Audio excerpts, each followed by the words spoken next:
ভগবান। তো ভগবান কি করছেন, একবার ছোট্ট ছিল, ছোট্ট লীলা করছেন, তখন মায়ের কাছে কি বলছেন, মা মাখন খাবো। কি চাইছে? মাখন।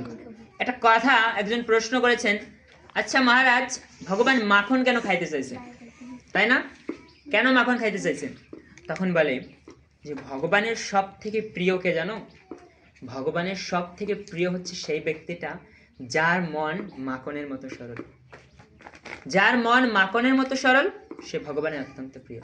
যার মন মিষ্টি এবং দইয়ের মতো শক্ত, মিষ্টি এবং ছানার মতন শক্ত, তার মন ভগবানের প্রিয় না। যার মধ্যে সরলতা নেই, যার মধ্যে কপটতা রয়েছে, সে ভগবানের প্রিয় না। যার মন মাখনের মতন সরল, তার মনটাই ভগবান। ভগবান মাখন চুরি করে খায়, কেন জানো? কারণ মাখন অত্যন্ত কোমল হয় এবং স্বাদ, এবং সেই মাখনটা কোমলের সাথে স্বাদিষ্ট হয়। স্বাদিষ্ট মানে কি? স্বাদিষ্ট মানে কি? স্বাদিষ্ট মানে হচ্ছে সুস্বাদু হয়।